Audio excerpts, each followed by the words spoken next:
दोस्तों एक बहुत बड़ी खबर निकल कर के सामने आ रही है जिसे सुनना आपके लिए बेहद ज़रूरी है। दोस्तों वक्फ बिल के हवाले से जो भाई लोग इंतज़ार कर रहे थे कि आखिर अपडेट क्या हुआ, आखिर क्या जेपीसी ने फ़ैसला लिया, ये सारे आज मैं आपके सामने अपडेट बताऊंगा। बस आपसे गुजारिश है कि वीडियो को आप ध्यान से सुनिए। लेकिन इससे पहले अबू आसिम आज़मी ने जो बात कही है वो बहुत ही ख़तरनाक बात कही है, बहुत ही इंपॉर्टेंट बात है। पहले वो वीडियो आप देख लीजिए, उसके बाद इस बारे में मैं पूरी डिटेल, पूरा अपडेट में सुनाऊंगा। पहले आप वो वीडियो देखिए।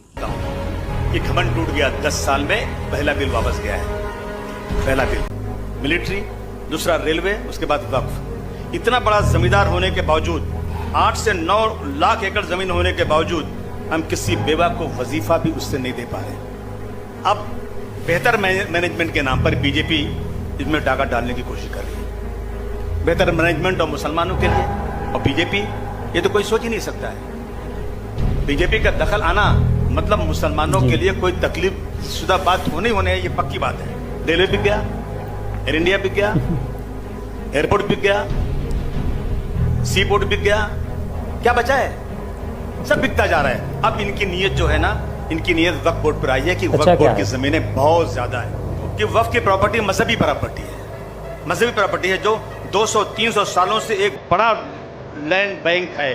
ये 9 लाख एकड़ जमीन कोई चोरी और डाका डाल के नहीं दी गई है। ये 9 लाख जमीन लोगों ने अपनी वक्फ बोर्ड को दिया है, जो साहिब हैसियत थे।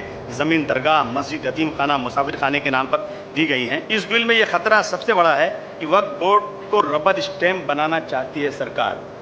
36 कलेक्टर का पावर जिस बोर्ड का है उसको एक कलेक्टर को दे दिया गया।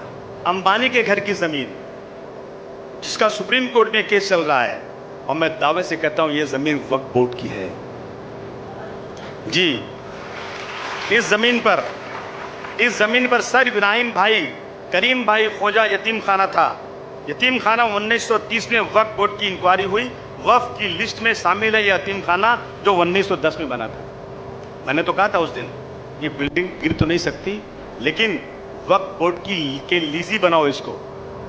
वक्फ बोर्ड से लीज पर जगह लें। वो अब एक ही हल है कि अंबानी वक्फ बोर्ड के पास आए और कहें कि भाई ये ज़मीन आपकी है, मुझे इसको लीज पर दे दो। उसका लीज का भाड़ा हो जाए, दूसरा कोई रास्ता नहीं है। लेकिन ये भी सरकार करना नहीं चाहती। वक्फ का कानून यह है कि ज़मीन हमेशा वक्फ ही रहेगी। कल किसी मस्जिद, दरगाह को कलेक्टर, किसी का घर, मौलाना साहब ने कहा किसी का घर कह देंगे ना, तो कलेक्टर साहब की बात ही मानी जाएगी। अहमदनगर में गया था, यकीन मानिए, एक मस्जिद है, पूरा मीनारा है उस पर। मैंने पार्लियामेंट में उठाया था, आज तक चिल्ला रहा हूँ, अभी तक कुछ हुआ नहीं है।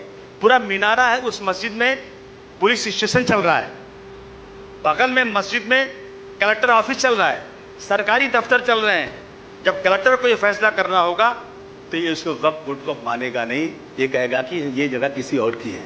कलेक्टर राज में लंगड़ा लूला वक्फ बोर्ड बनने वाला है। मगर मैं मुबारकबाद देना चाहता हूँ कि घमंड टूट गया। 10 साल में पहला बिल वापस गया है। पहला बिल 400 पार कहने वाले 240 पर आ गए। और एक बात खाली थोड़ा सा सोचो, अगर 400 पार हो गया होता तो ये बिल पास हो गया होता। बिल पास हो गया होता। मैं बहुत बधाई देना चाहता हूँ, मुबारक आप लोगों को देना चाहता हूँ। ये कौम के वो लोग बैठे हैं जिन्होंने अंग्रेजों के दांत खट्टे कर दिए। ये वो लोग हैं। कब तक बेराव रवा रहेंगे? कब तक मुसलमान तुम अपने फैसले खुद करते रहोगे? मज़हब में 5 बार अज़ान की जाती है। आओ बगल में खड़े हो जाओ, आओ जगह मत छोड़ना, कंधे से कंधा मिलाकर खड़े हो जाओ। सबसे ज्यादा मुसलमान में इंतशार। मुत्तहिद हो तो बदल सकते हो जमाने का निजाम, मुंतशिद हो तो मरो शोर मचाते हो। मौलाना अरशद बंदी साहब को मैसेज दीजिए, जमात इस्लामी, जमात उलमा, जितनी देश की जमातें जमा कीजिए, उनको किसी सियासी लीडर को मत दीजिएगा, ये अपने मकसद को पूरा करें। सिर्फ उनको लीजिए जो रियल में मुल्क और कौम के लिए।